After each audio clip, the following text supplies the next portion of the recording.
In the year 1845, amidst the fervor of the British Empire's expansionist dreams, Sir John Franklin embarked on what would become one of the most infamous and tragic expeditions in the annals of Arctic exploration.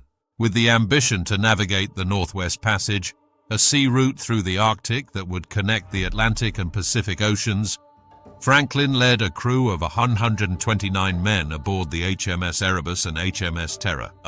These ships were the pinnacle of naval engineering at the time, equipped with steam engines for propulsion through ice and hulls reinforced to withstand the brutal Arctic conditions. They set sail from England with high hopes, but as fate would have it, they were last seen by whalers in Baffin Bay in late July 1845, before disappearing into the icy wilderness of the Canadian Arctic. The mystery of what befell Franklin and his men has fascinated historians, explorers, and the public for over a century. Several theories have emerged over time, each attempting to piece together the puzzle of their disappearance. Let's delve deeper into these theories, exploring not just the events, but the human elements, the decisions made, and the environment that ultimately sealed their fate. One of the most compelling theories revolves around the insidious threat of lead poisoning.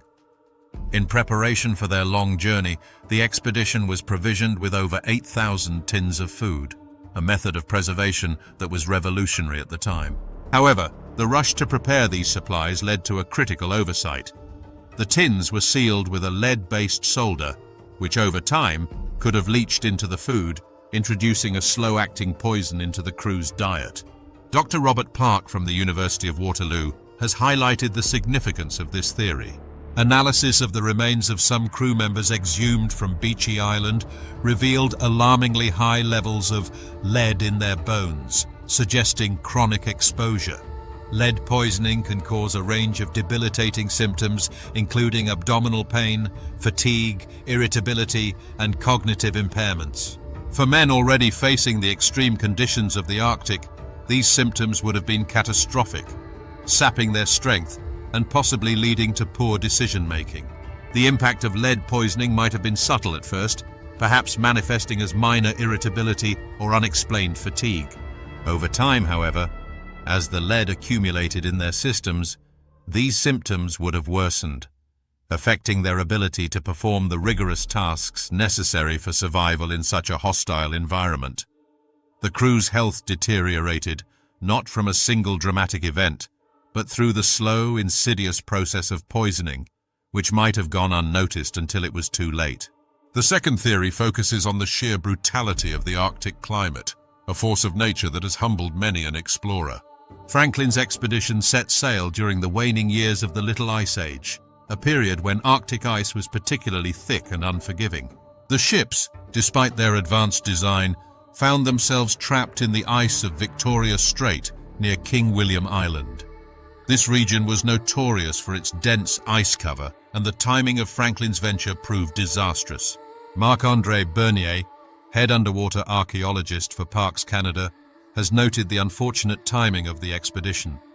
The ice was relentless, and even the best preparations could not have anticipated the severity of the conditions they faced. Trapped in ice for over a year, the crew's situation became increasingly desperate. The cold was not just a physical challenge, it was a psychological one. The isolation, the endless white expanse, and the knowledge that each day brought them further from rescue or escape would have weighed heavily on their minds. The environment itself, with its sub-zero temperatures, perpetual darkness during the winter months, and the constant threat of ice breaking their ships, became their adversary. The harsh climate theory suggests that no amount of human ingenuity could have overcome the natural forces they encountered. Their fate was sealed by the very environment they sought to conquer. Perhaps the most chilling theory, and one that speaks to the depths of human desperation, is that of starvation leading to cannibalism. After abandoning their icebound ships in April 1848, the survivors embarked on a harrowing trek towards the Canadian mainland, hoping to find help or rescue.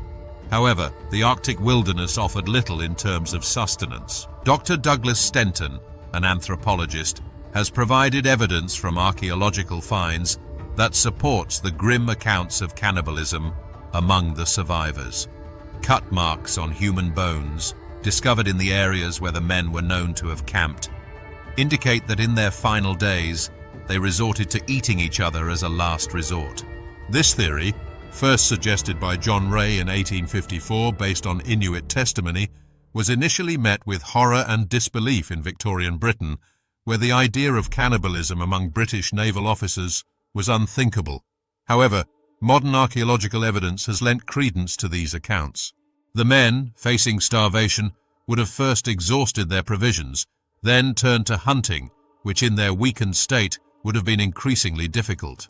As their bodies failed them, driven by the primal need to survive, they crossed into the realm of the unthinkable. This act of cannibalism, while horrifying, underscores the extreme desperation they faced. It was not merely a physical act, but a psychological one, where the boundaries of humanity were pushed to their limits by the relentless Arctic. When examining these theories, it becomes evident that the downfall of the Franklin expedition was not due to a single cause, but a tragic convergence of multiple factors. Lead poisoning might have debilitated the crew, weakening their resolve and physical capabilities at a time when they needed all their strength. The extreme climate conditions trapped them, isolating them from any hope of rescue and slowly sapping their will to continue. Starvation then drove them to acts of survival that were beyond the pale of their society's norms. Each theory adds a layer to the understanding of their plight, painting a picture of a group of men caught in a perfect storm of misfortune. The discovery of the Erebus in 2014 and the Terror in 2016 has provided modern explorers with tangible links to this past tragedy. Each artifact recovered, each piece of the ship brought to light, offers new insights, but also underscores the vastness of what we still do not know. The story of the Franklin expedition has transcended its original context to become a symbol of human ambition against nature's might, a poignant reminder of the limits of exploration when faced with overwhelming odds. The narrative of the Franklin expedition, with its blend of bravery, tragedy, and the relentless pursuit of knowledge, continues to resonate. It's a tale that invites us to ponder not just what went wrong, but the human spirit's capacity to endure under the most dire circumstances. Each theory offers a glimpse into the possible,